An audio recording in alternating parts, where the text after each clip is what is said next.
Hearing conducted by the Committee on Appropriations and Adjudication will come back to order. Notice of this public hearing was disseminated to all local media outlets by electronic format on June the 5th, 2015, with the second notice provided on June the 10th, 2015. Notices of this hearing was also made known on the Guam Legislature's website.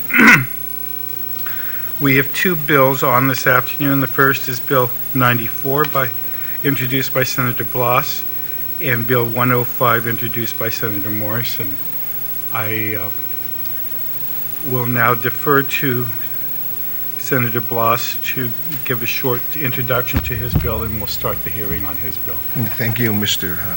Vice Speaker, and I want to thank everybody that's here today to be able to provide testimony or to be here in support of the bill.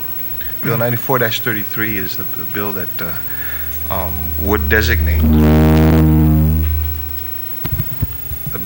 designate June 28th of every year as War Survivor Day.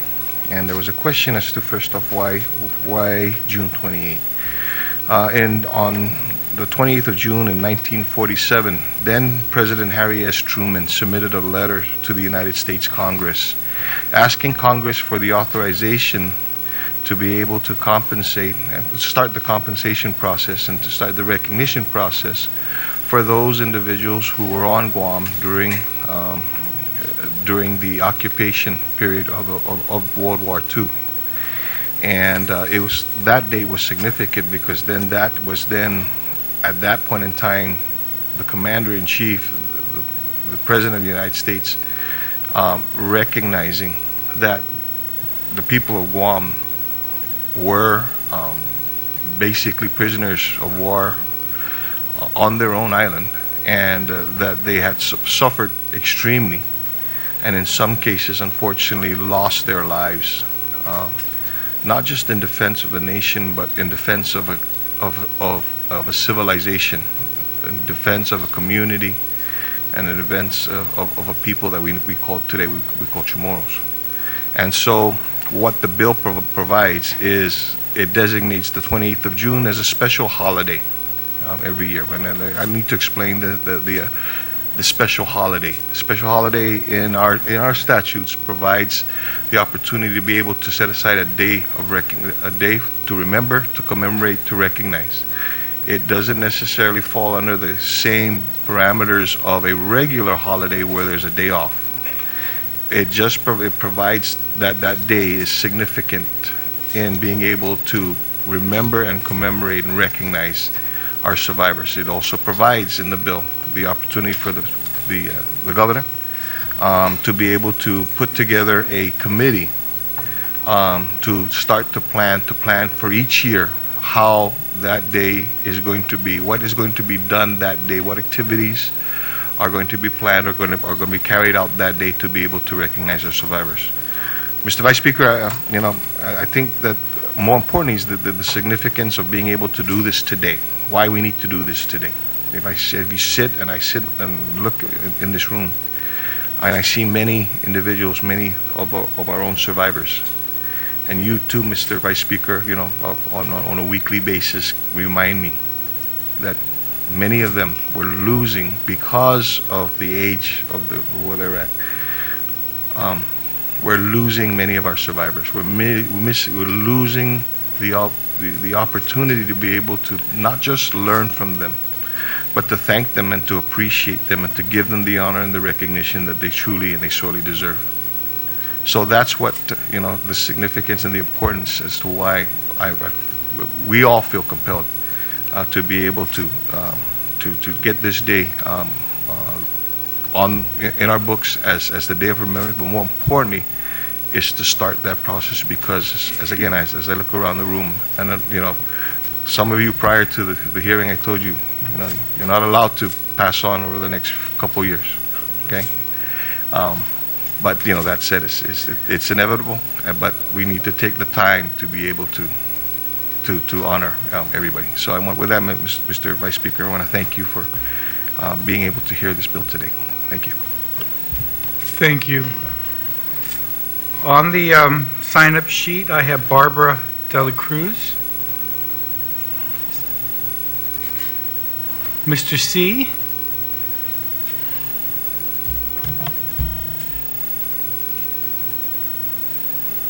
And Auntie Irene. Come on up.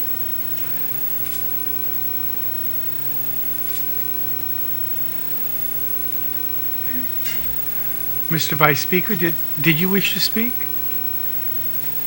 Oh, okay. And I understand the screen is up for a purpose, and Ms. Steffi, after these three, you can do your presentation. Whoever. Please make sure the red light's on, okay? Just push the button. There you go.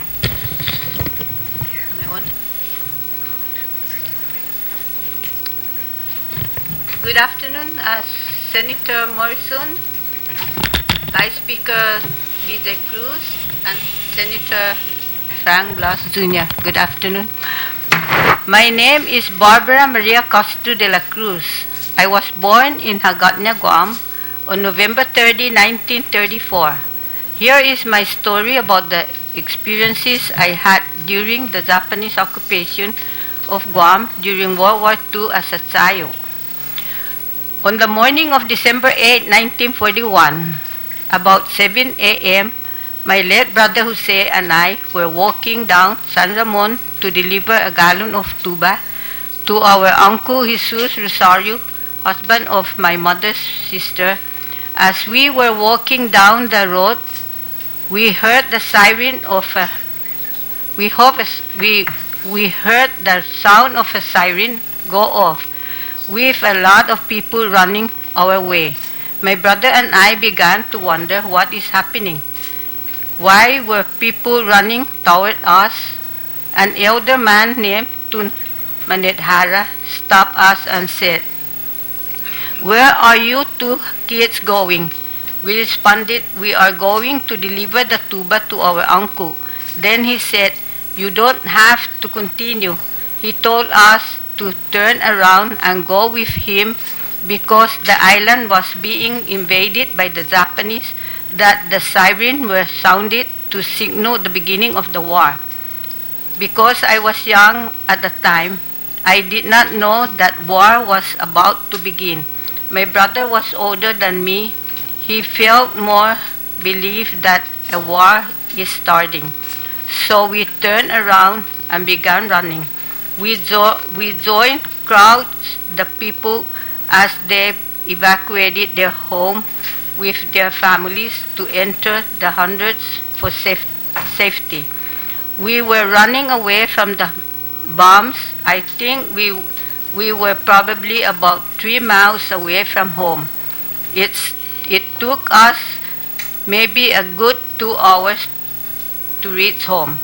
When we reached the Digi, my family was not there. My family had been separated to seek for safety. They're already in the boondocks to shield themselves from the bombing. I remember packing things from my home and running into the boondock to hide.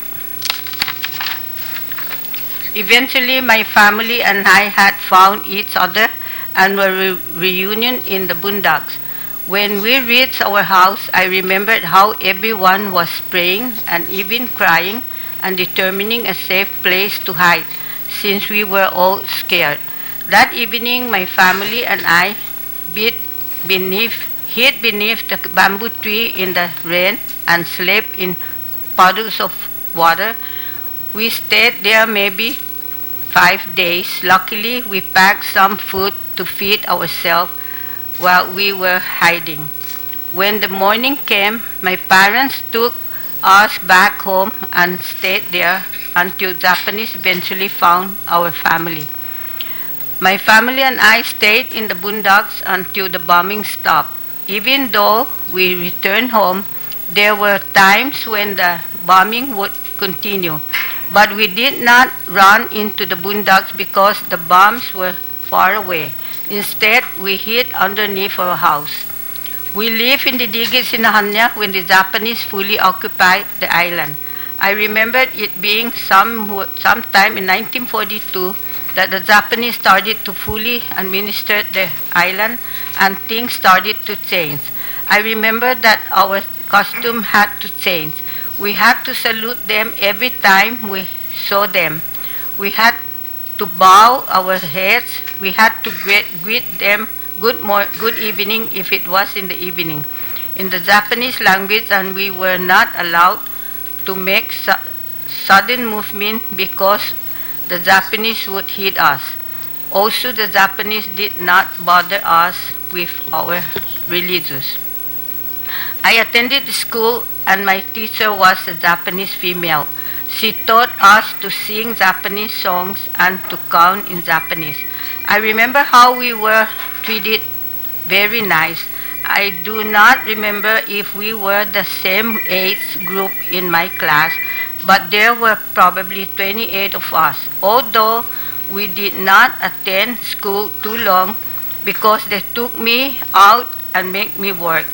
I remember I probably attended school for a good 2 months. There were some good Japanese people. They were all male from the military. I remember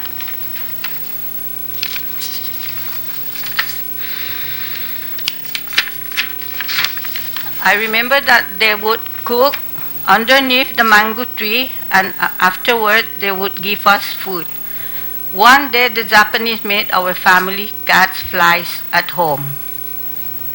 We were ordered to catch as much as we can. We were told to do this by someone in the village who was in charge and also responsible for collecting the dead flies from us. We started in the early morning and we caught half full jar of flies. We do not know why we had to catch flies. They did not tell us what it was for either. We think it is to get rid of the flies. They had only ordered us to do this once. One day a Japanese soldier came to our house and demanded that my father catch chicken that were around of my house. If my father did not cooperate, they threatened to kill him. The soldier catch us as my father caught 5 chicken a day. When I was about 8 or 9 years old, the Japanese ordered me to work. My parents had to send me. They had no choice because you are ordered to do something. You had to obey. If my parents did not send me, I think that they would have killed my family. I worked at Ta'i, Mangilaw, and Hulagwat, now Tizan, pulling weeds and gathering woods, usually from 8 in the morning to 5 in the afternoon. Since I was young, I did not feel scared. I felt like I was playing and I enjoyed working. I have seen other people get slapped, but the Japanese did not bother me because I did whatever they ordered me to do.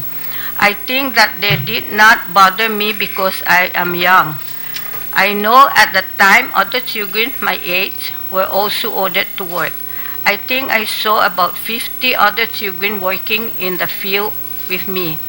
In fact, several of my cousins, Josefa Castro, now living in Detroit, Michigan, Joaquin C. Rosario and Consolacion Irati, now deceased, work at the same area I did, doing the same thing.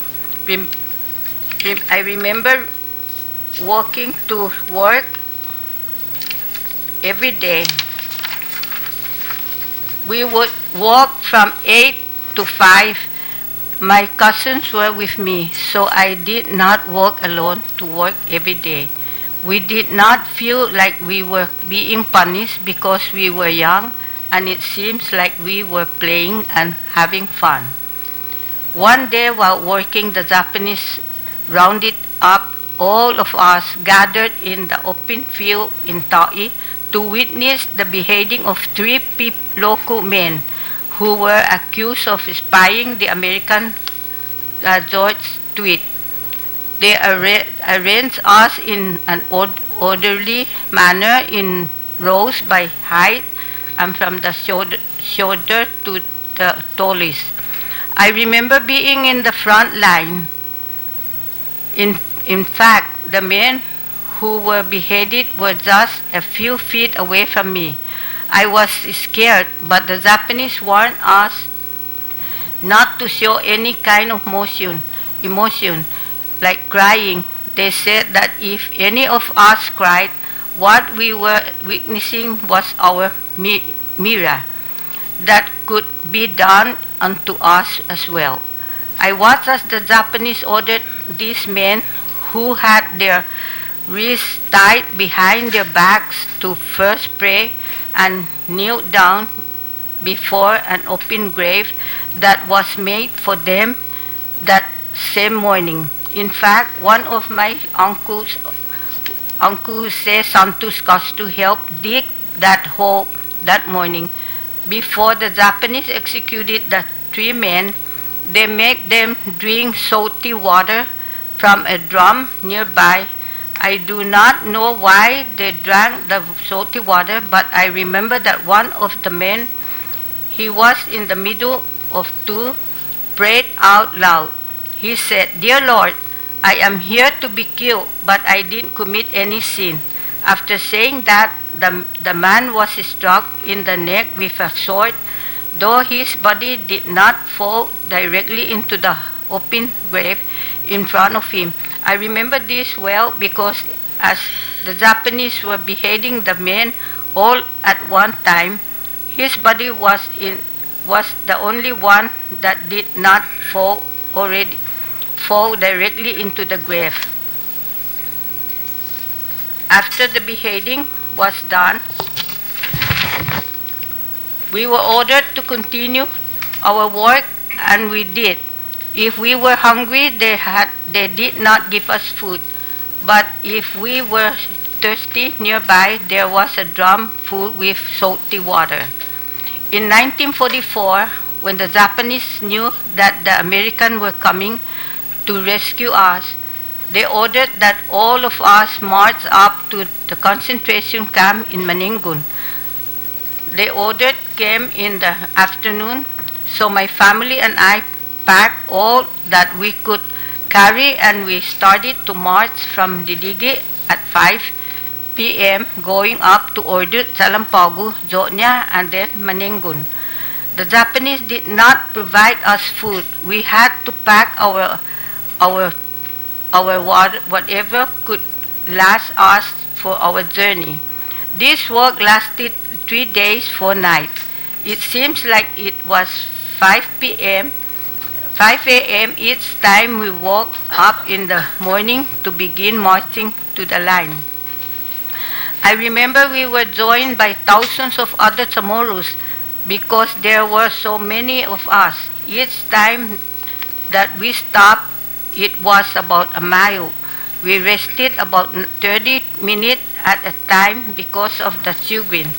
When we had to stop for sleep, I usually sleep at the side of the road, whether it rained or not. We arrived at concentration camp at 8 in the morning. While at the concentration camp, the Japanese had set up tents for living spaces for each family. I remember that being hundreds of great tents. After the Japanese assigned my family to the tent, they ordered that we dig a hole inside the tent to use as our toilet. My father dug the hole for our family's toilet.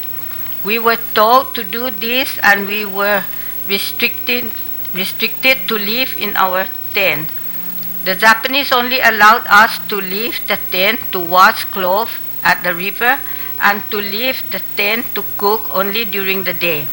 We were allowed to build a fire to cook our food, but the Japanese had struck orders that no fire was allowed to burn after 6 p.m.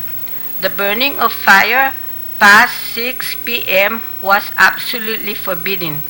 In fact, I remember there was an old lady who was about to strike a match to build a fire, but before she could even do so, a Japanese soldier struck her with his bayonet or knife on her ear, causing blood to gush out. I was so scared that I ran back into the tent. One evening, the Japanese ordered the men only to come out of their tent because the Japanese were looking for men to work. I remember that my brother came out, but my father refused. Instead, he started running from our tent to a nearby tent. He fell into the hole used as a toilet in one of the neighbors' tents, which likely for him to keep him safe from the Japanese who were looking for workers. The Japanese eventually did take my brother Jose to work. In fact, he was gone for about 3 to 5 days, but later was returned to our family because the Japanese felt that he was too young to work. Later that week, we heard the good news that the Americans were landing to rescue us. While the bombings occurred, when the Americans were coming to rescue us, the Japanese kept us in our tent. As the Americans approached our camp, the Japanese continued to guard the entrance to the camp. The Japanese and Americans fought, but the Americans managed to control the situation. When the Americans found us, they were happy to find that they were survivors. I remember my grandfather was so ill at the time, but my father and my uncle put him in a white sheet and carried him until we reached an American army with a jeep and gave us a ride. They took us from the concentration camp up to the mountain of Agat, going down to Aniguag. They served us hot meals and water. They also provided us soap for us to clean ourselves. My grandfather from my mother's side died during the Japanese time. Even 3 of my sisters died too. I believe they all died from hunger. So this is my story that I presented to you, Senators, and I hope and pray that we will see what's coming to us before we pass away. Thank you very much. Thank you very much for your testimony, and we already have a copy of that, and so Yes. thank you again. Yes, she make a copy. Okay. And Thierry?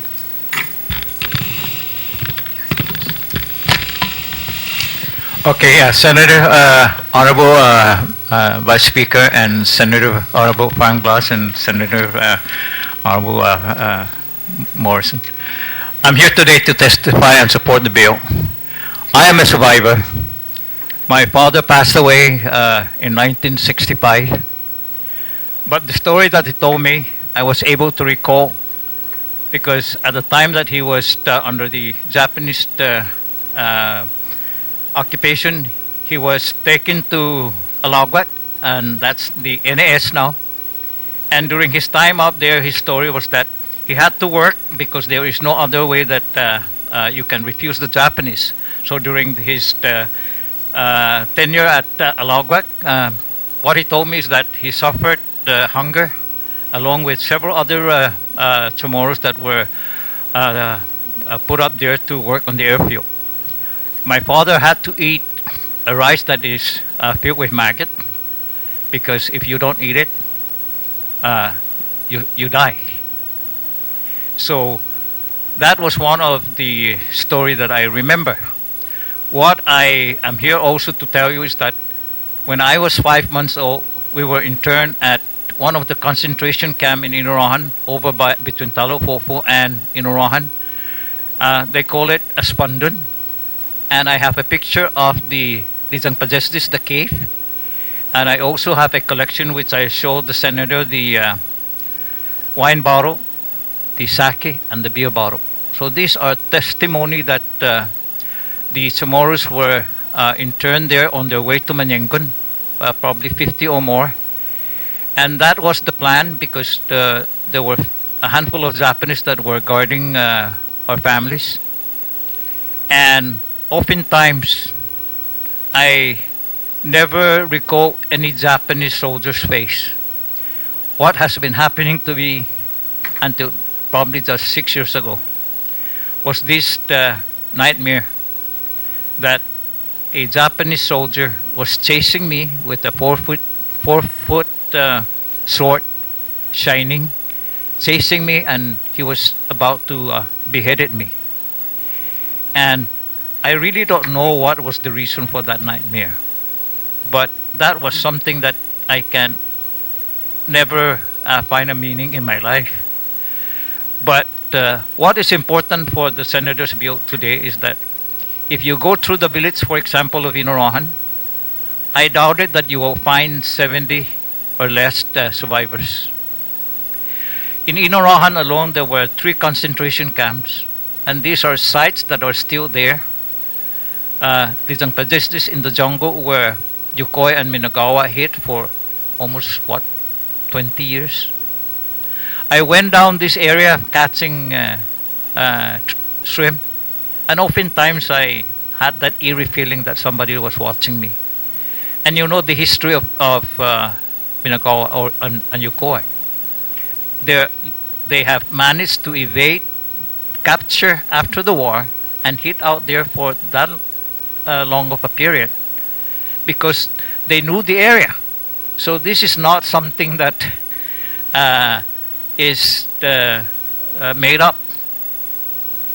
And when Yukoi was captured, he was attributed the skill of making shrimp trap. To me, that is a false story. He stole those shrimp trap from us, from me. And he even stole some of the shrimp that we were raising in the rivers, because sometimes we came down there and we couldn't find where was the 5-gallon cans. And we were accusing, in fact, some of the Talufufo residents who were trapping in that same area. So I'm glad, that finally came to light, that Yukoi and Minagawa were hiding out there and just looking at us behind those bamboo groves. And I think that's one way for them surviving, learning from us, sometimes stealing some of the farmers, because my grandfather farmed in that area down there with taros, banana, and even watermelon by the riverside. So that is something, that we help probably those Japanese to survive. I don't have any animosity for those prisoners. I can understand why they were there. They were soldiers of war. But something that happened to my family, myself, it needs something at this point that we need to take care of the survivors. And probably one of the best way to do that is the Honorable Senator's bill to choose a day where the island would be able to recognize the survivors, because we just don't have any more time to wait. And the war compensation, to me, it has no meaning to me, the compensation. Personally, I feel that the people that have suffered, died, and even the survivors now, there are some in Inorohan that cannot make this meeting because they are too old, maybe unable physically to attend. And I think that is something that you senators should also look into, because they need to be visited, they need to be seen. I think there is no more noble gesture than to do this, senators. So I thank you very much, and I hope that the full senators, this body will approve the bill and make it a reality for all of us. Thank you. Thank you, Mr. C.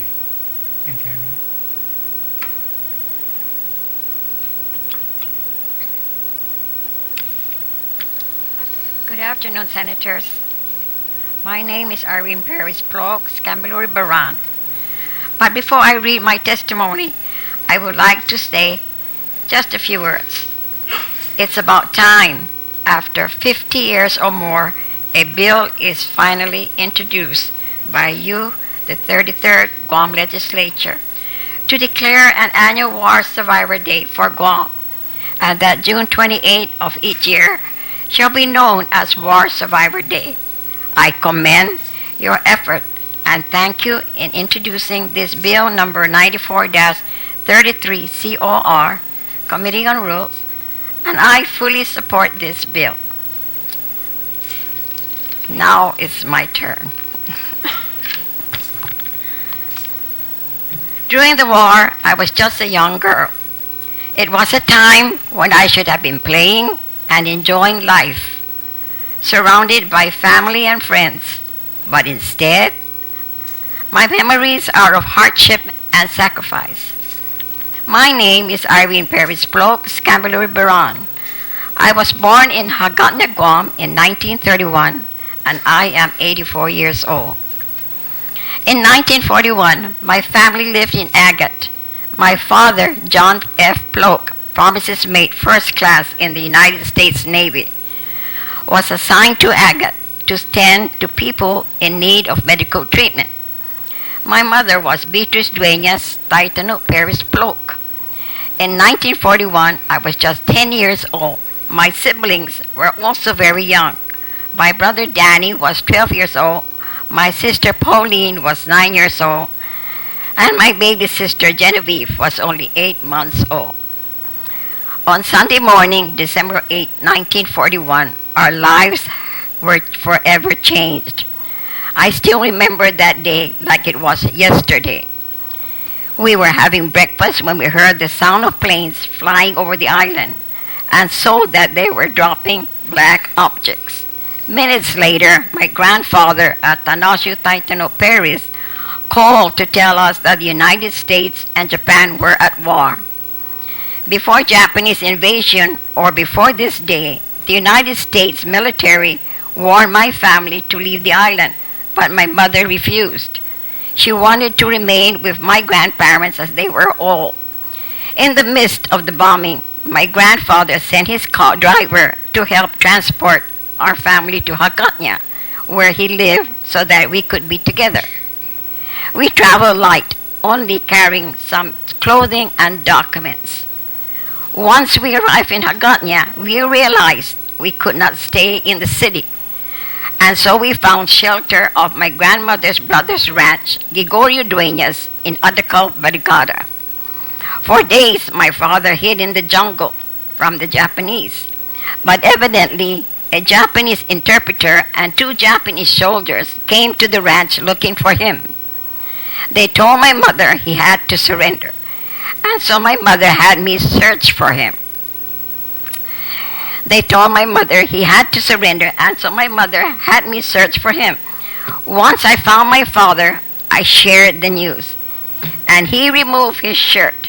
He tied his shirt to a stick and surrendered while holding my hand. I will never forget that day. I did not know this then, but my father's fate was that of a prisoner of war.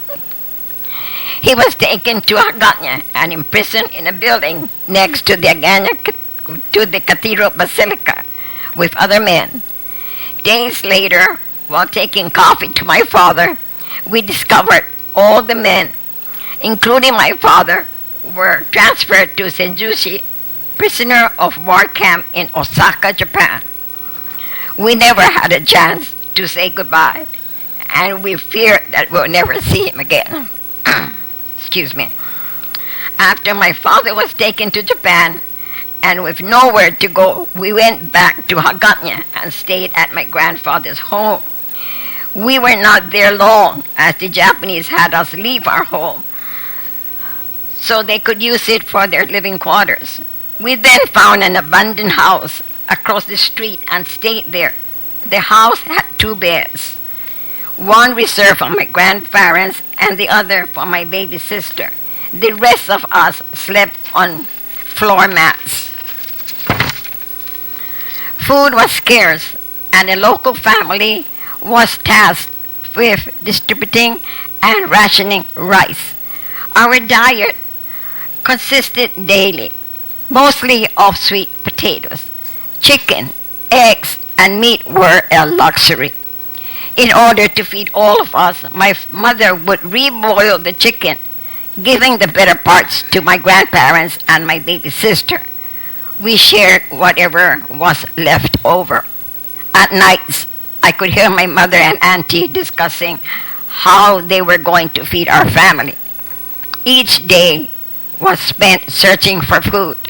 Each day was all about survival. At some point, we were forced to attend Japanese school and learn to read and write in Japanese. We had Chamorro teachers and one Japanese teacher. The Japanese teacher was very cruel because our father was in the United States Navy and we were fair-skinned. He treated my siblings and I differently. He would slap my brother, pull my hair, and we were always given extra work. We were treated harshly as compared to our classmates. Most of the children were required to gather wild mushrooms, papaya, cook, and then deliver the meals to our Japanese teacher's home. We also were required to go to the ocean and gather sea cucumbers in order to slice and dry them for him. At times, my classmate and I were put in a truck and taken to a field where we planted vegetable and corn. We worked so hard and we were always hungry. We would go to the field without food or water. We worked so hard. We would go to the field without food or water. We made shoes out of wood and rubber tire straps, as each of us only had one good pair of shoes and wanted to save them for when the Americans liberated us.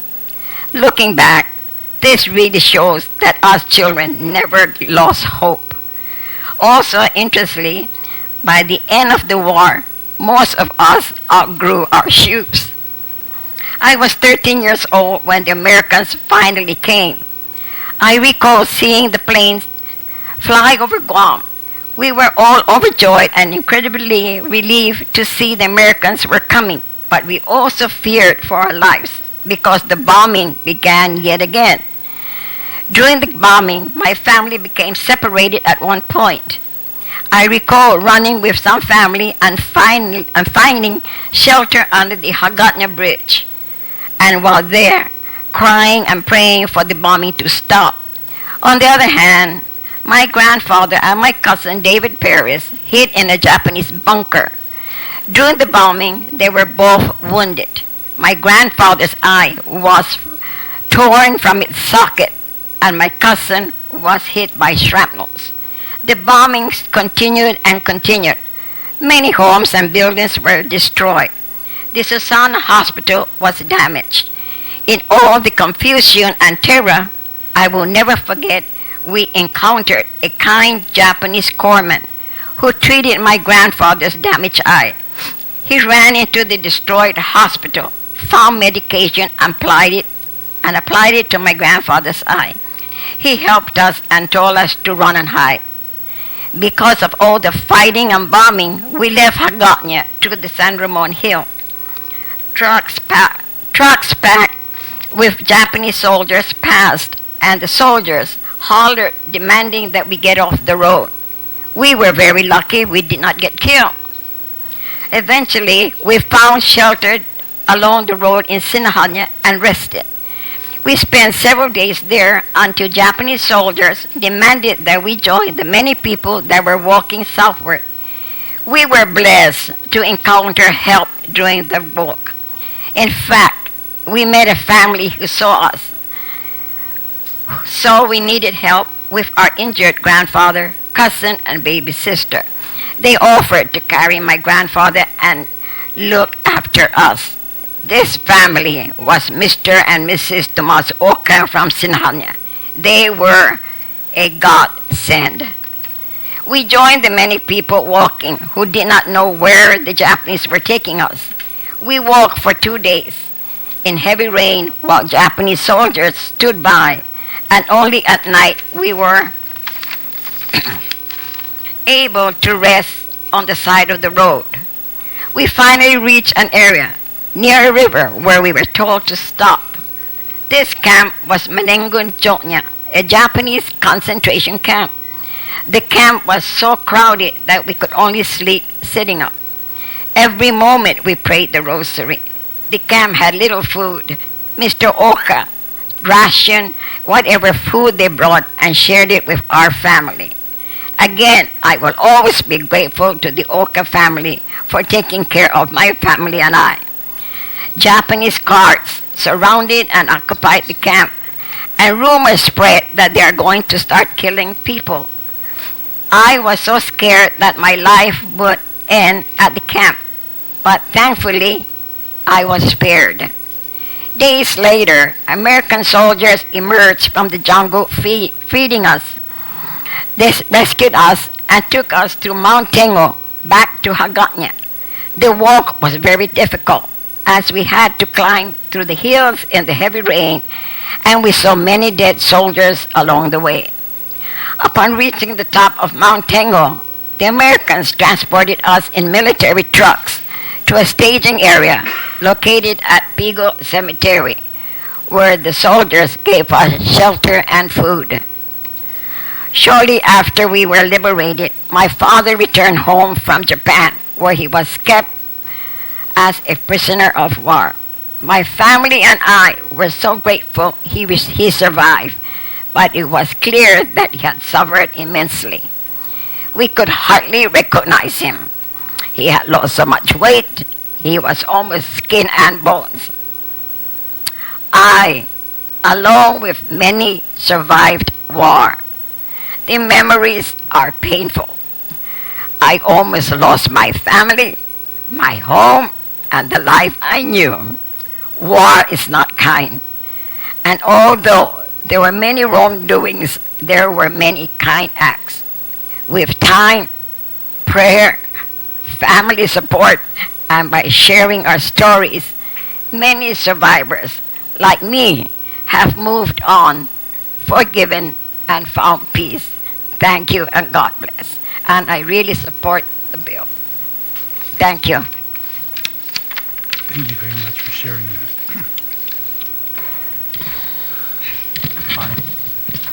Good afternoon, Senators. My name is Arlene Steffi, and I am not a World War II survivor. But over the past 12 years, I've had the distinction and privilege of interviewing World War II survivors because I'm a Mark Research Associate and an ethnographer and oral historian.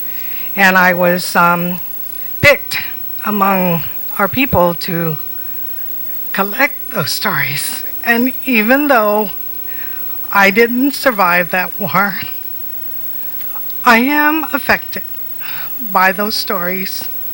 I have had nightmares relative to the trauma, and I can understand firsthand how it is difficult to forget it, but it's something we cannot forget.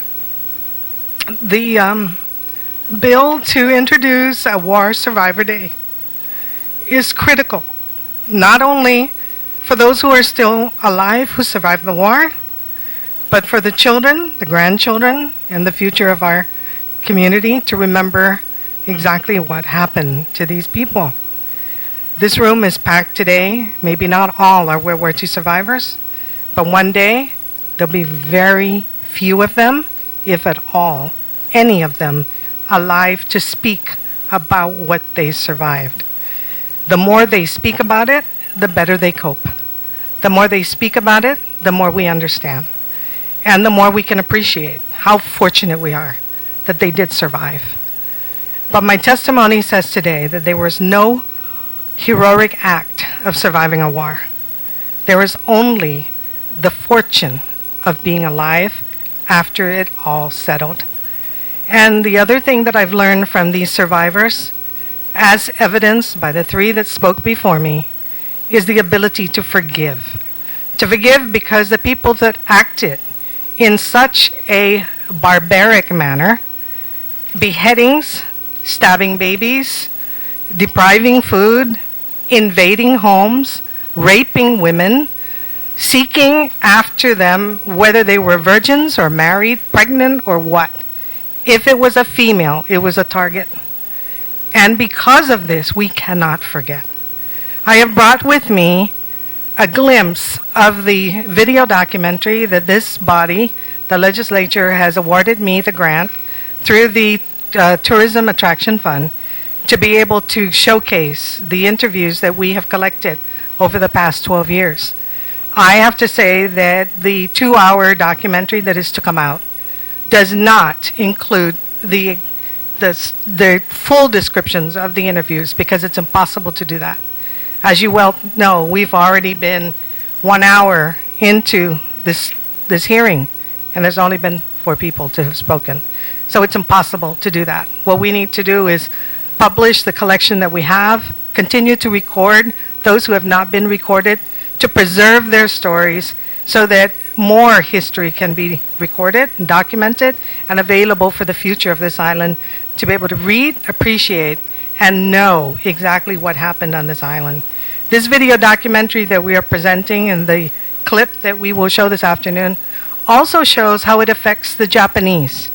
Because after World War II, when the Japanese came to Guam for business, for capitalism, and for tourism, they were not aware of what happened here during World War II.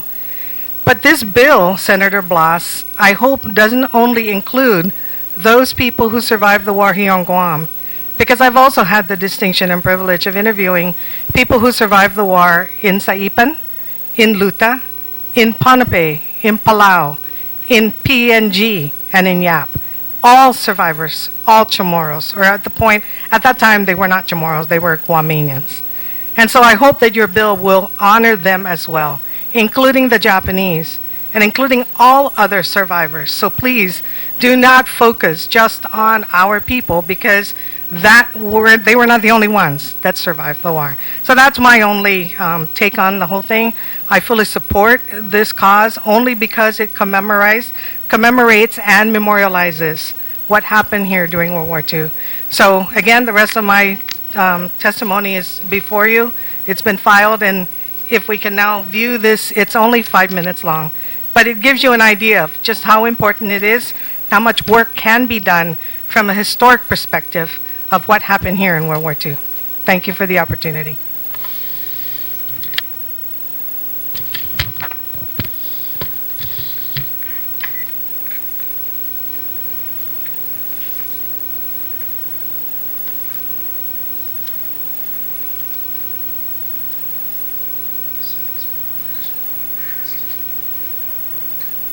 He said that it has to warm up. It was off too long.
remember the incident of Wounded Knee. You remember the incident of Kent State. You remember even the Battle of Gettysburg. Maningum has a significance in U.S. and international, and mostly Guam history, so that it ranks right up there among them. Hiroshima was significant because of the numbers of people involved. What happened in Burma, what happened in Indonesia was significant of the number of people involved. In Guam, the significance is the number of people involved, because you had a smaller sampling that was to be annihilated. But everything that happened in those other places happened here. Everything.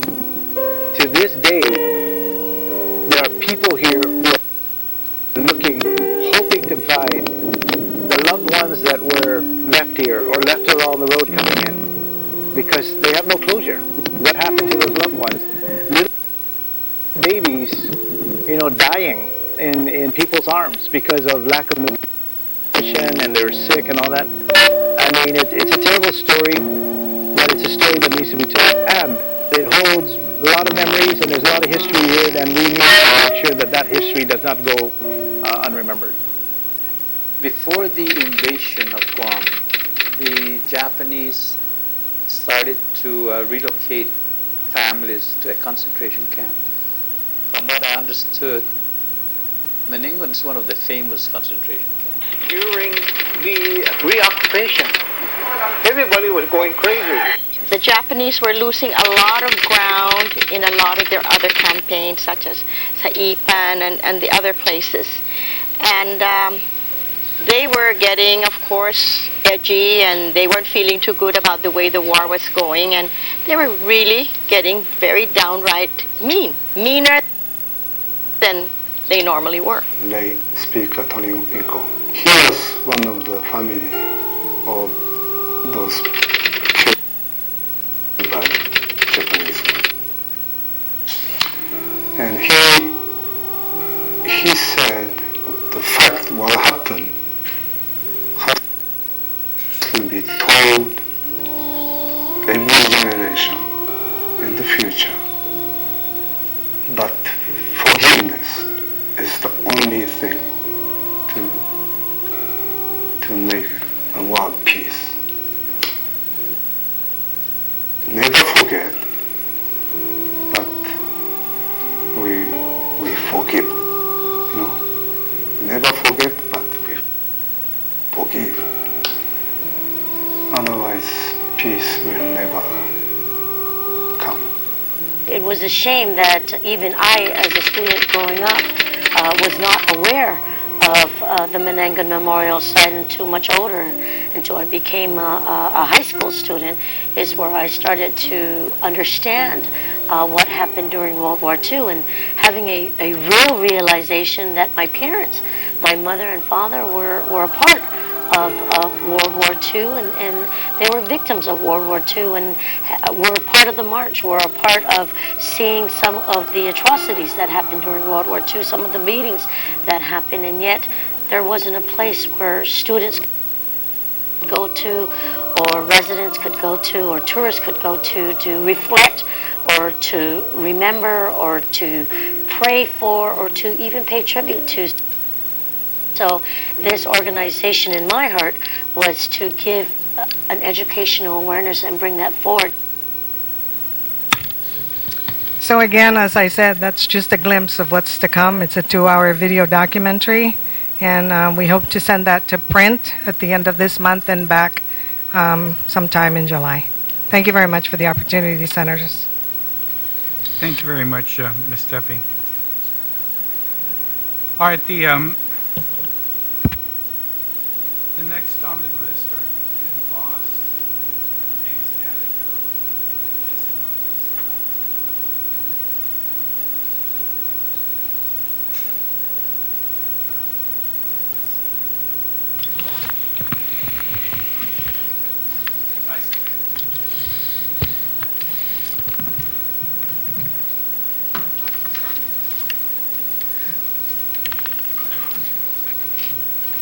afternoon. Good afternoon. Okay. Buenas, half a day.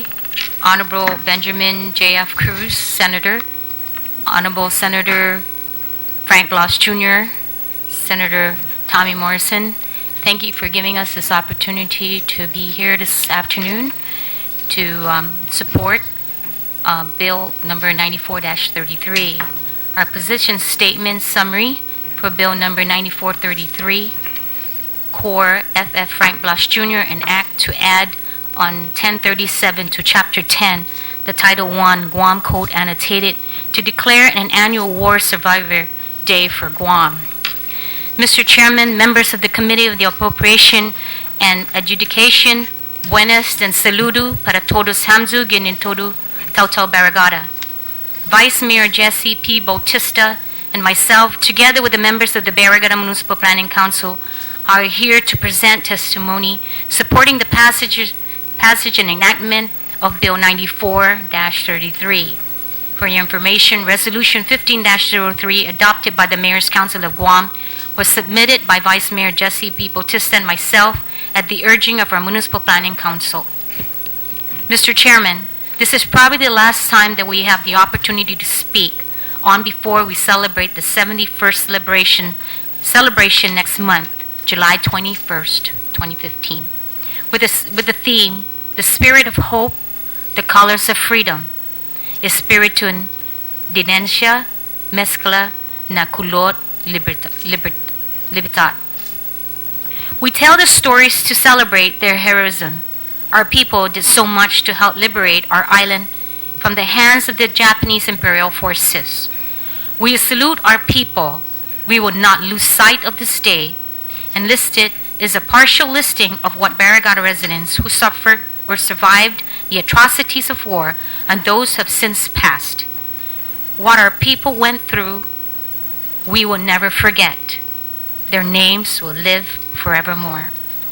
The annual War Survivor Day for Guam, or Day of Remembrance, is designed to provide an opportunity for our people to reflect on the importance of freedom, political leadership, and vigilance on the values of justice and civil rights during times of uncertainties and emergency. Thank you and Sidzu Maasi for allowing us the opportunity to present our position, and we look forward to your committee favorable recommendations and legislature expeditious of passage Bill 94-33. Attached, you would have the others, Senators. Thank you. Thank you very much, Mayor. That's all the same thing. Okay. Yeah, we'll have all the same. Then Mr. Tyson. Mr. Chairman? Okay. Let me just further add to that by saying that to help expedite the passage and the enactment of the legislation, included in your attachment, you'll find a February 19, 1942 document signed by President Roosevelt, which is Executive Order 90-66, and that authorized the exclusion of 120,000 Japanese Americans and legal resident aliens from the west coast of the United States and their internment within the United States. Secondly, 34 years later, on February 19, 1976, President Gerald Ford formally rescinded that executive order in a speech entitled An American Promise. In 1980, Mr. Chairman, July 30th, President Carter signed legislation adopted by Congress to establish the Commission on Wartime Relocation and Internment of Civilians to investigate the claim that the incarceration of Japanese Americans and legal resident aliens during the war was justified by military necessity. Further, the Commission concluded that the promulgation of the Executive Order 9066 was not justified by military necessity, and the decision to issue the order was shaped by race and prejudice. In 1988, President Reagan enacted the Civil Liberties Act, in which it apologized on behalf of our nation for fundamental violations of the basic civil liberties and constitutional rights of these individuals of Japanese ancestry. In November 2004, the United Nations General Assembly declared May 8 and 9 as a time of remembrance and reconciliation, and invited all non-governmental organizations and individuals to observe annually either one or both days, in an appropriate way to pay tribute to all victims of the Second World War. Now we're asking that the residents of Guam be given that same honor, Mr. Chairman, and we look forward to the expeditious passage and enactment of this legislation, being that June 28 is around the corner. Thank you. Thank you very much, Mr. Castro. Mr. Teisbeck? Good afternoon, Senator Morrison, Senator Frank Blas, Vice Speaker. All through the years, practically the whole world knows, except for one senator in Washington, Senator McCain. We've been telling our story from one end of the world to the other. Everybody heard us except for him. The atrocities, the experience that I went through, it's like going to hell and back, a former Audie Murphy used to say in his movie. I really went to hell and back. They crucify our family. They rape our family. They rape actually the whole island of Guam. The story that I will tell you, and probably another 20 years from now I'll be here, but my favorite senator here gave me only 2 years. So I'll just highlight.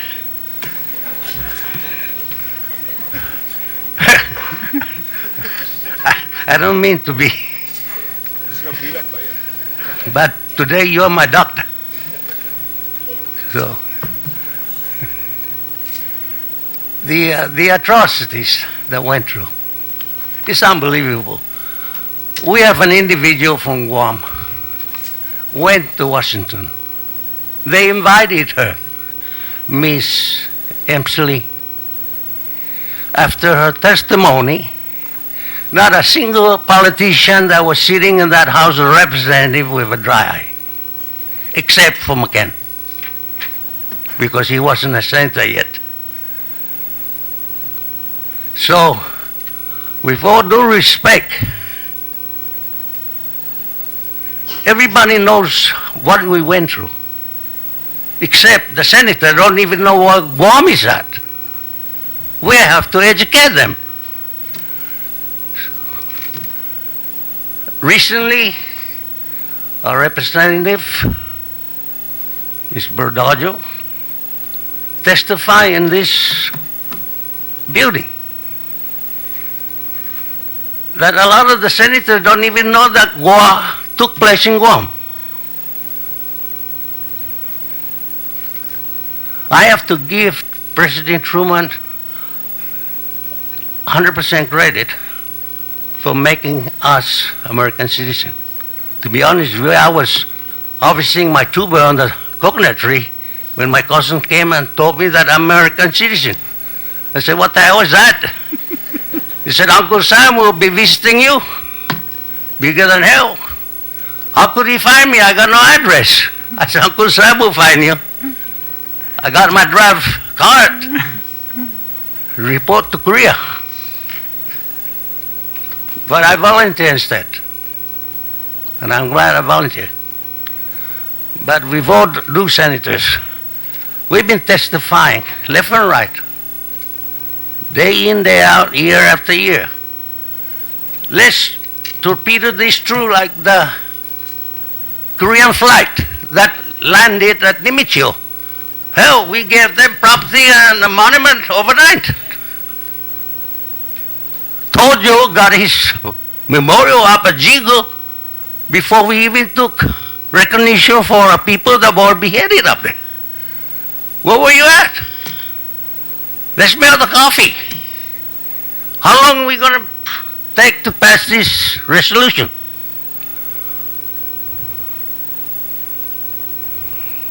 We've been waiting. I have a son. I told him my story. He didn't cry, so I flipped him over. He laughed instead. But we're dying. Each one of us survivor is more patriotic than the whole damn city of San Francisco.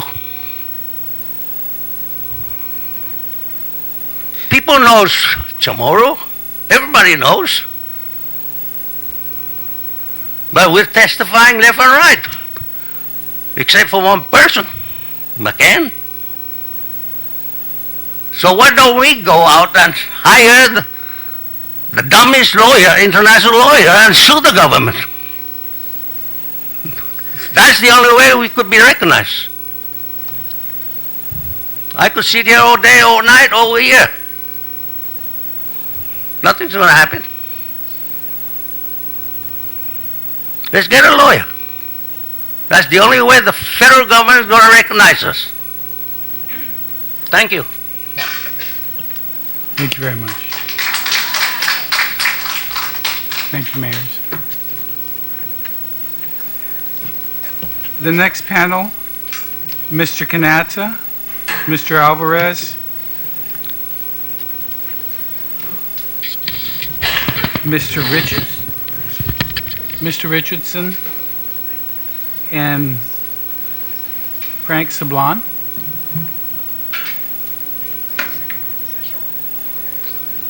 Mr. Sablon.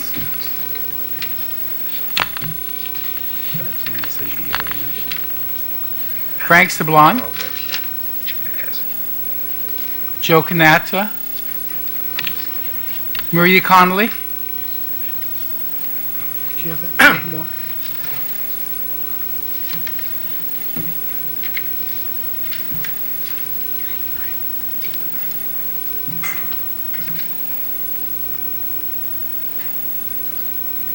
Victoria and Agnes Paris. Miss Paris, why don't you come up first?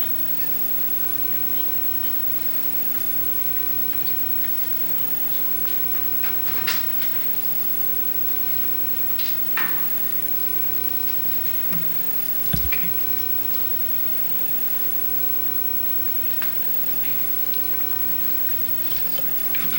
Will the gentleman defer to the women? Pardon me? Do you have any objection to us having the 2 women speak? By all means.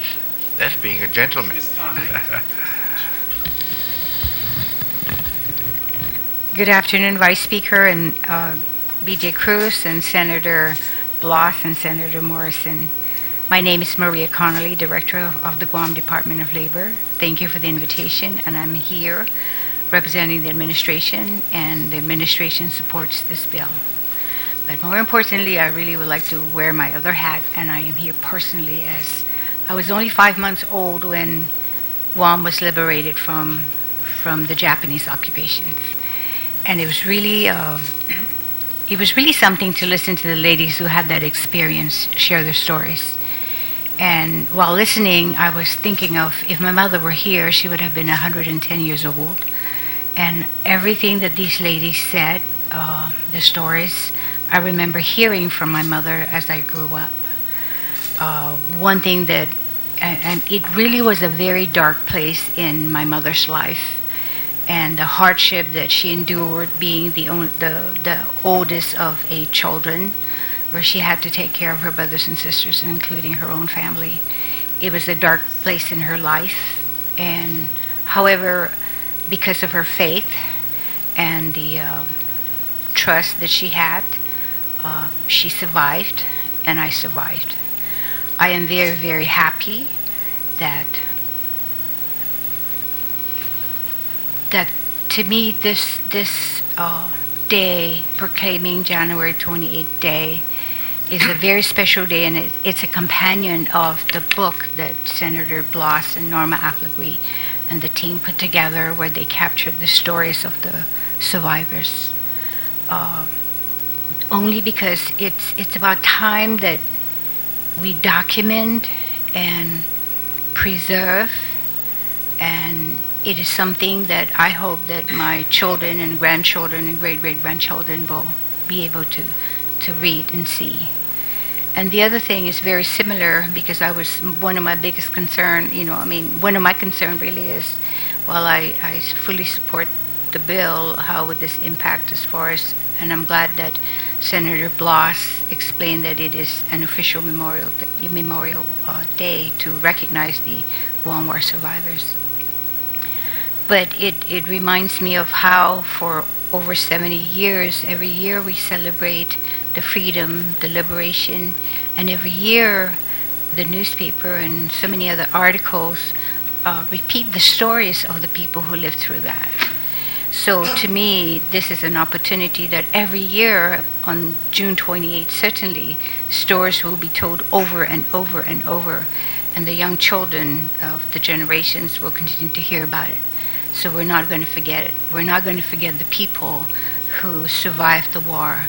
So it may be 10 years from now, 100 years from now, as long as they continue to do this, to celebrate June 28 as the Guam War Survivor Day.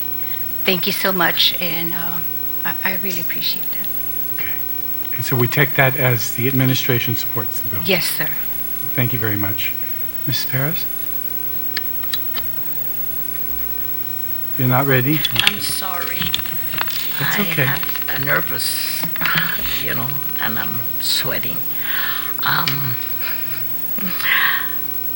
I went through a lot, since I was only 11 when the Japanese came.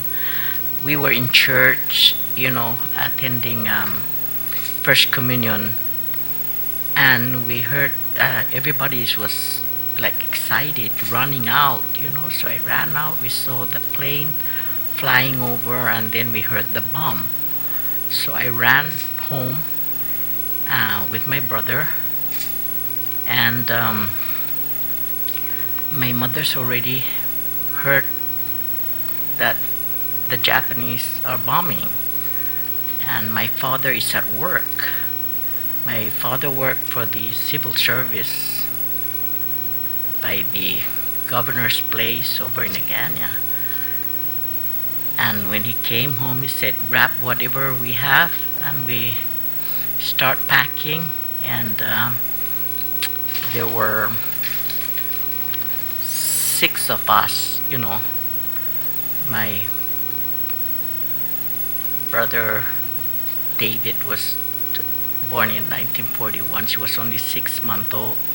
So my mother wrapped the baby, and I carry it, and then my mother start packing, and we walked up to Totu, where our ranch is, where my grandfather is and my uncle.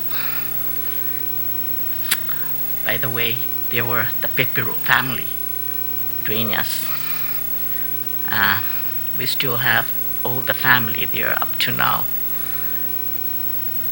And we hide in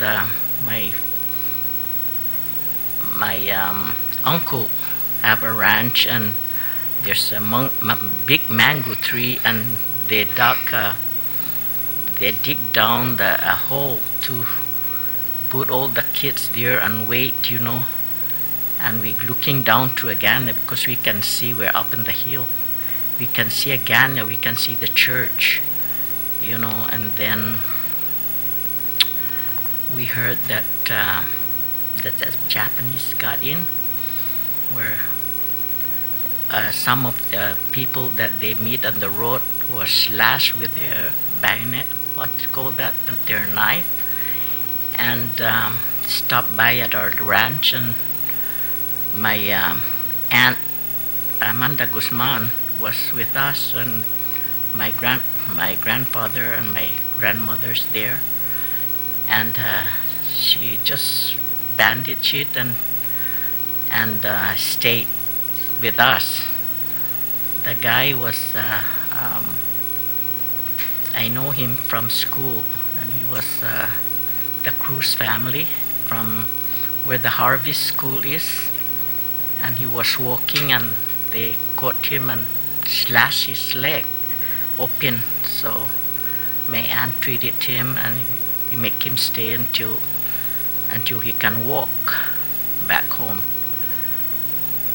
And then all the hardship, my dad started a shoemaker, so he was a man of all trades, so he cut down one of those trees, that they make wooden shoes. And whoever killed cow they got the skin and dry it and make shoes out of it. So that's how we live. My father will make those and exchange it for food, meat, vegetable, whatever. No money, just so I help him with making of the shoes, So he won't. The Japanese won't take him to work. So that's what his job is. And then one of the Japanese, they were staying at Dr. Sablan's house. They make that a Red Cross for the Japanese. And one of the lieutenant, I guess, took a leather bag. It's probably he stole it or gave it to my dad to make shoes for him.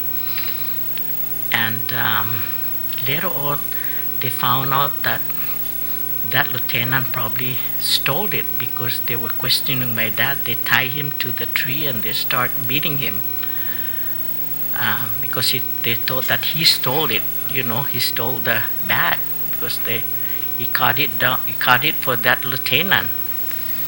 And the higher, I don't know what, the Japanese higher, and that medical group, was looking for the bag, I guess, and they searched our house, and they took my dad and tied to the lemay tree. And I didn't know where he is, because I was just playing probably outside, and I found out that they took him, so they tie me, and they start hitting my father to make me talk, to testify, because I helped my dad do all the shoes, and I was so scared, because he tied and he showed me my dad being beating, there too, so I can talk, but I did not. I just said I don't know. I keep saying I don't know, so they let us go. So that's how we live, my father didn't do any farming, but he was changing shoes to all kinds of food. And then we even walked to Pigeon and get some milk for my baby sister, because I have another sister in 1942, Emily. And then Herminia Durkin. She was only 5 years old, 4. No, he was only 3 years old. Yeah, so I have little brothers and sisters that need milk, So my uncle was giving us milk, cow milk, and we pick it up, and that's how we feed our children, our family, my little brothers and sister. And whatever we have, we, even if it's a little chicken, my mother will kill it and make arroz kadu. That's how, you get more food for everybody. It's the hardship, we all help.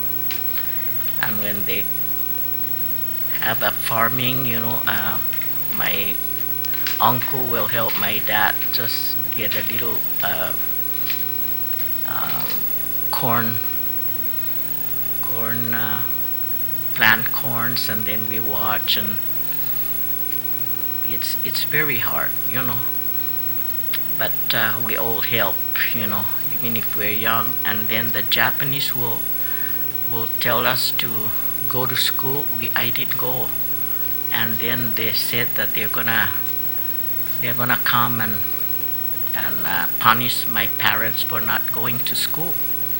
And the school was right there by Judge Manibusan's house, again, that they used for the school.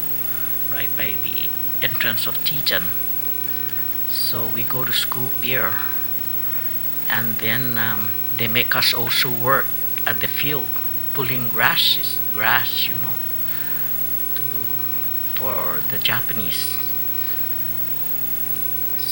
Then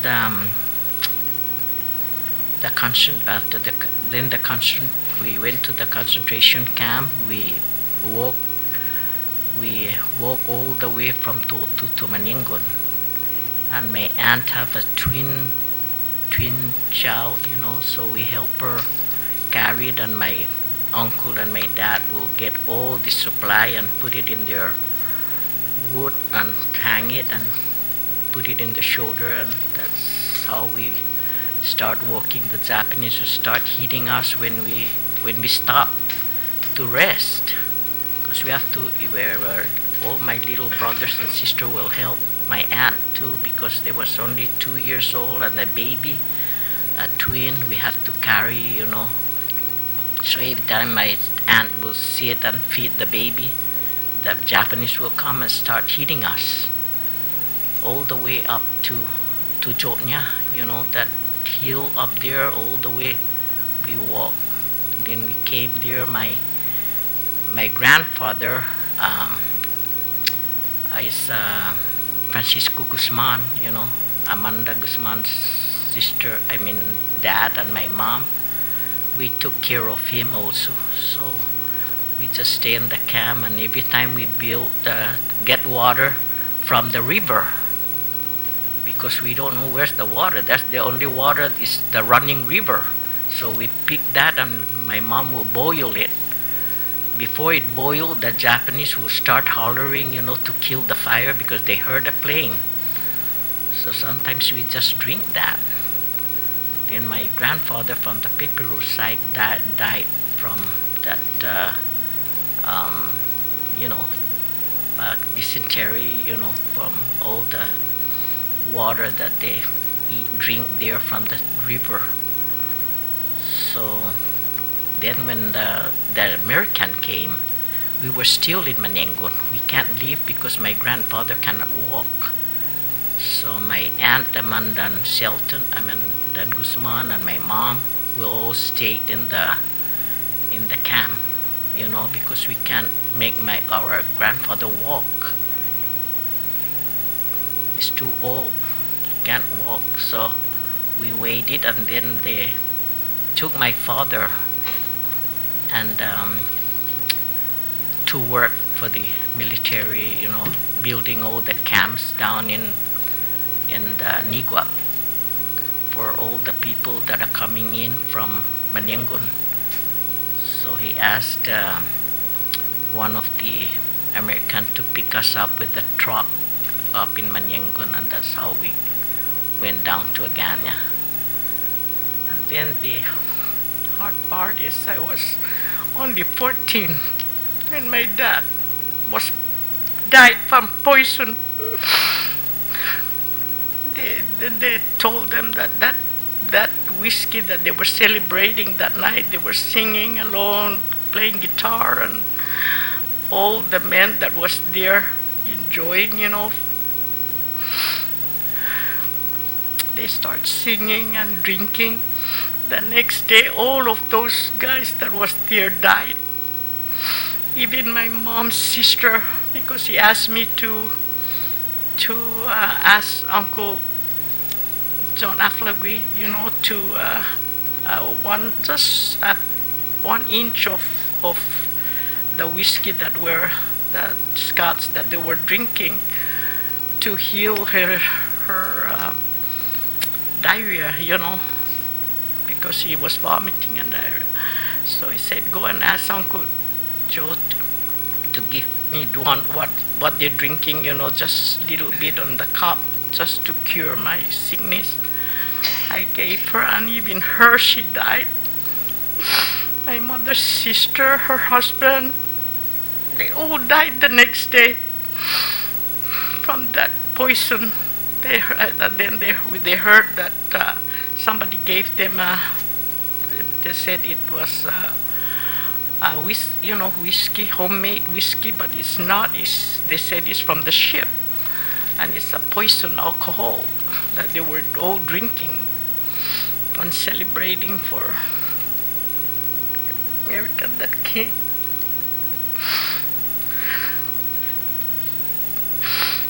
So they took my father to Toto because his father also died at 5 o'clock, and my dad died at 6.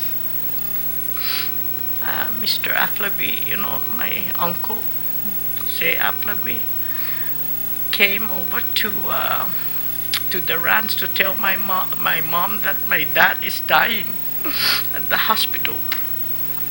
Then my mother left. He took her and went to the hospital, and all of them all died. My mother's sister, and because Mrs. Amanda, at that time it's only Amanda Guzman, she's not married yet to Selton, and they took her to work at the hospital. She's a chief nurse before the war, and they took her to work. So she was there, and that's why he told my uncle Sen Aflabi to come and pick my mom up. So they all went down to the hospital, and they call it Bradley, at the Aniguat, where all the camp is. So they asked if they can bring my dad up to Toto and be buried, overnight, to stay overnight, to have a wake overnight with his dad. They both Jose, my father's Jose Duenas and his father's also Jose. So they both buried the following day. And I start crying because I saw those people that was buried. They just wrapped them with the blanket and put them down on the grave. And when there's water, they put a rock on top, and to push it down so it will go down before they cover it. So I start crying. I said, my dad has been making coffin for you guys during the Japanese time. He's making coffin, and now you're going to wrap him with this blanket. And it's full of water because it was rainy. That after the war, it was a lot of rain. And all the grave was full of water. So my uncle and all my uncles that was there, they all built overnight 2 coffins because they have to build 2 because his dad and my dad died the same time. So that's when they put in a box and buried them.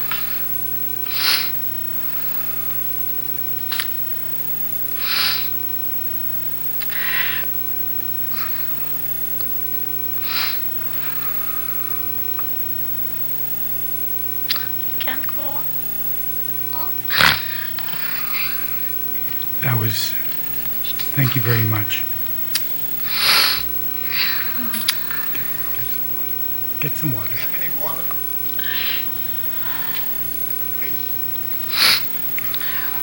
Mr. Alvarez, go ahead. Good afternoon.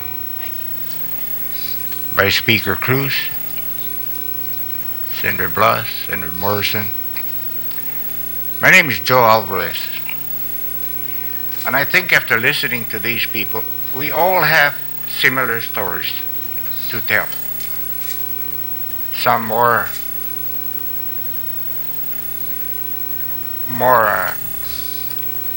destructive to them, some are not. And I think what I think happened is that our culture, the Chamorro culture, I was 10 years old before the war. I also was born in 1931. And I've never seen violence in any of the families living around our area, which is Aganya, the old legislative building that's being renovated. And they're so giving. The Chamorros are so kind. In fact, money was very scarce then. So what the old people did was like they barter. You know, if you got doggo, you change for fish or whatever. And that's how we got along together so good. Because everybody respected everybody. Nowadays, those days are gone. The experiences that these other people have gone through is similar to mine. And I don't want to be redundant, but I'll tell you two instances that really stuck in my mind as a 10-year-old boy. The Japanese took our cow. We had one cow. This is during the war. So my dad said that I'm going down to the what they call Koban, right next to your insurance building. There used to be a Japanese Koban there. You salute, you bow, and you don't make noise when you pass through there. Whether there's somebody inside or not, you gotta bow. So my dad went down there, and he pleaded with them. That's the only cow we have, you know. Please return it. Hear this. They stole our cow, and they beat my father up. They beat him up so bad, he was bleeding all over. So I picked up a rock to throw at the Japanese who was beating him up. And Pedro Francisco from Manilo, that's where we were, helped me back. And he said, son, don't do this. Because he'll die, we'll all die. The other experience I had is with my mother. She failed to come to work for the Japanese. And they came home and took her and beat her up so bad. Oh, by the way, my dad never screamed. He took it. And I think that's why they beat him much longer than usual. Going back to my mother, they took her to a prize school, put her in front of the crowd, and they start beating her up. I saw my mom, and that is totally bad, devastating. They beat her so bad she was urinating on herself.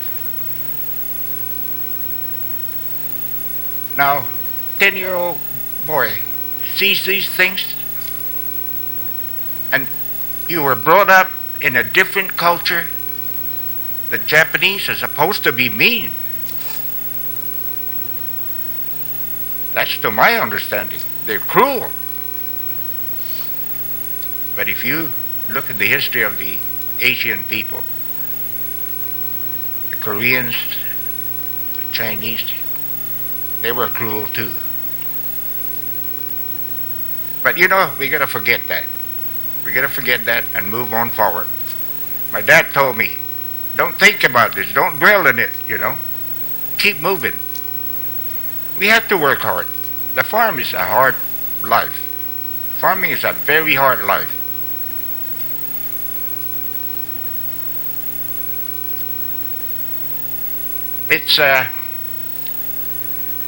It's hard to forgive somebody. But I think I have forgiven the Japanese for doing what they did to us. But you know what? I'll never forget.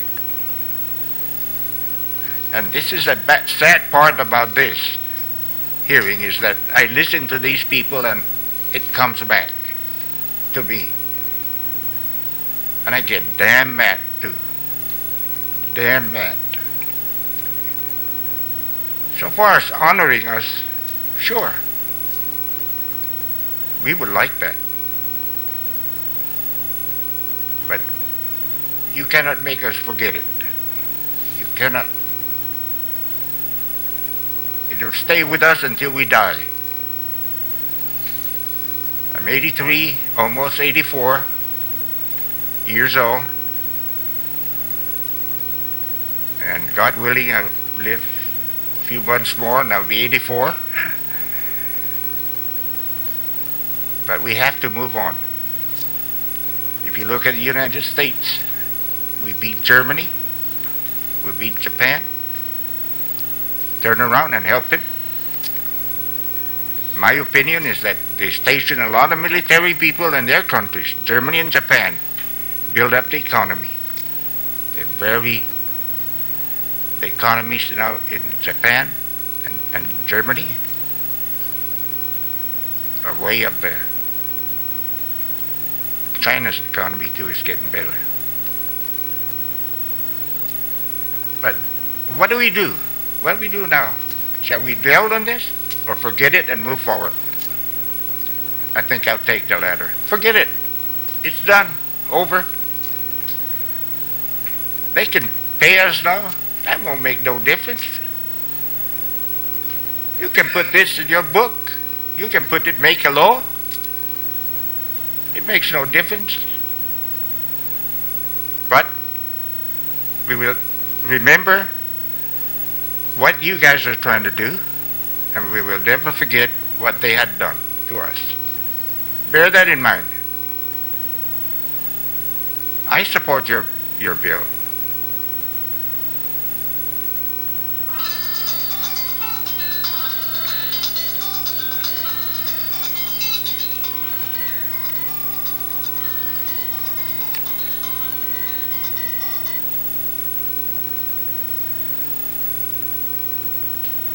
And all you guys are elected officials,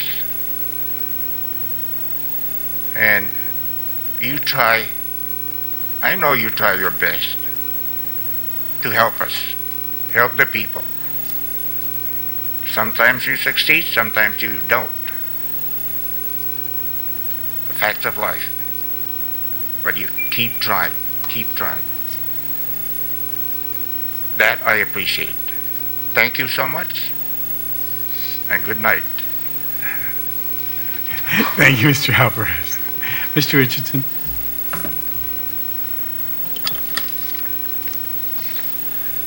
Good afternoon. I'm Jim Richardson, Park Superintendent of War in the Pacific National Historical Park. Vice Speaker, Senators, survivors, relatives, and friends of survivors, and members of the public. I speak in support of Bill 94-33 on behalf of the National Park Service. It was 71 years ago this date that the news of a large U.S. naval bombardment of Saipan was occurring in preparation for the Americans coming ashore in the battle for Saipan. This news meant that soon the Americans would also be coming to take back Guam and liberate the Chamorros who were suffering. As part of U.S. Public Law 103-97, the United States Congress in 1993 recognized that during the occupation, the people of Guam were forcibly removed from their homes, were relocated to remote sections of the island, were required to perform forced labor, and faced other harsh treatment, injustices, and death, and were placed in concentration camps when the American invasion became imminent, and were brutalized by their occupiers when the liberation of Guam became apparent to the Japanese. The National Park Service on Guam is focused on telling the stories, telling your stories of the occupation, the battle, liberation, and your recovery with respect. History is important not just for recording it accurately, but for sharing and learning about our humanity, including the brutality of warfare. The National Park Service stands ready to assist any committee that is appointed from this bill. We share our respect for your intentions with this bill. Thank you. Thank you very much. Mr. Engro.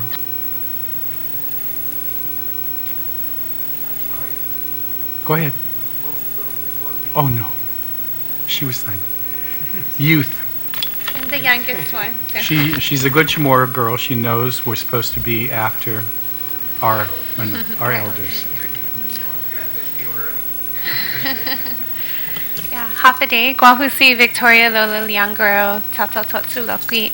I'm here representing the Micronesian Area Research Center at the University of Guam in full support of Bill number 94-33 and also to really commend this effort to especially recognize our people. And if you really look at the kinds of holidays that we celebrate, a lot of them are given to us or assigned to us from other places, or the holidays that we've chosen recognize people from other places. But what's unique about having a Guam War Survivor Day is that it actually honors and recognizes our own people and their own survival.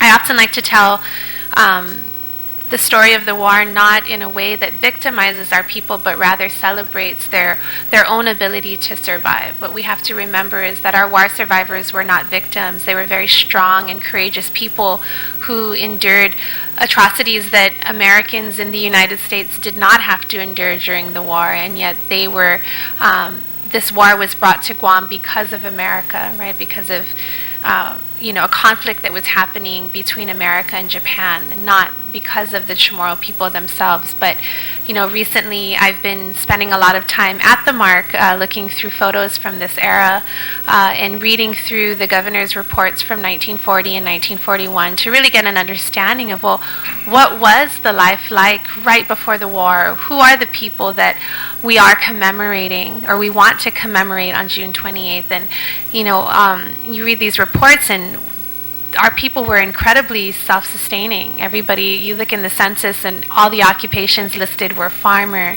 farm laborer, carpenter. We made our own shoes, we made our own clothing, we fed ourselves. And even, at that time, Governor McMillan was writing about how the Chamorro people are able to provide for everything that they need, right? So going into the war, our people knew how to feed themselves, knew how to care for themselves, knew how to treat their own illnesses, knew how to survive. And that's something that today we don't all know how to do anymore. And so there's so much that we can learn from this generation, from the suffering that they endured, but also from their very incredible ways of living off the land and relying on each other and loving each other. One of the most important ways that our ancestors, our grandparents, our great-grandparents survived is through the family unit, is through the way in which they supported each other. And so I've been blessed throughout my life since I was 18, I've been sort of collecting all of these stories from the war, and I've been blessed to have been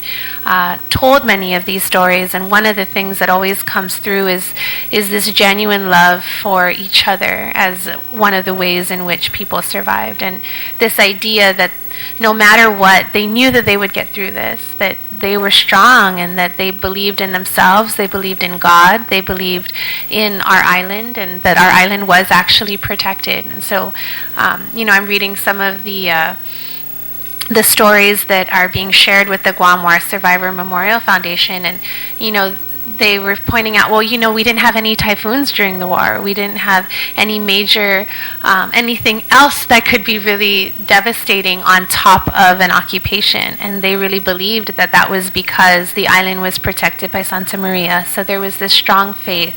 And so these are all things that I think today younger generations of Chamorros need to understand and need to learn. And so not just, thinking about the war through the lens of Liberation Day, in which we have come to only really focus on the major atrocities and the way in which we were saved, right? That's kind of what happens when you only commemorate the end of a war, is you sort of look at it as we were saved. But rather, let's change the script and look at, well, what happened in those 2.5 years? Who were the ones that survived? Well, it was our people, and they saved themselves. They were strong enough to get through that experience themselves, right? And so I think that this holiday allows our community not to only look at it from that lens of liberation, but rather look at it from the lens of survival. What did it take to survive? And how can we today bring back some of those important lessons on survival that our elders are telling us? So I could go on. This is something I'm very passionate about, but in the interest of time, I really just want to, again, offer my support for this piece of legislation and offer my thanks to everybody who shared today. I know that sharing your story is something that is very difficult, and it's important that we acknowledge that, and we acknowledge that you have survived and that you're very strong and that you're here today to share with us is very important. So thank you. Thank you very much, and I thank all the, thank you very much, Ms. Paris, Ms. Connolly. Bill 94 is deemed heard. Bill 105-33, Senator Morrison. Thank you, Mr. Chair. Off day, everyone, and thank you. Thank you, Mr. Vice Speaker, for the opportunity to briefly speak on Bill 105, and I thank my fellow colleagues for co-sponsoring this legislation. As the committee may remember, Public Law 32-60 was enacted in July 2013. One of the provisions in the law sets aside a portion of the limited gaming fund to assist Guam's mayors, the Superintendent of Education, and the Director of Department of Parks and Recreation in their efforts to repair various schools, community, and recreation facilities. It was the intent of the members of the 32nd Guam Legislature to allow for a continuous appropriation of funds that are specifically set aside to help improve the conditions in these facilities. However, my office was recently informed by Mayor Hoffman that he was advised by the budget officials that such fundings may not be available to him and other mayors, absent a direct appropriation from the Guam Legislature. Bill 105, if enacted, would ensure that funds are made available on a continuous basis to support improvements to our school and community recreation facilities, as well as other programs and activities authorized by law. I look forward to working with the committee, Mr. Chair, and improving this legislation, and thank you for the opportunity. Mr. Blas, the Director of Parks and Recreation, was here earlier, but he's left. Mayor, he submitted testimony. BBMR has submitted testimony, and Mayor Hoffman has also submitted testimony. I don't have anybody else having signed up, so we will deem Bill 105 as heard and adjourn this hearing today. Thank you.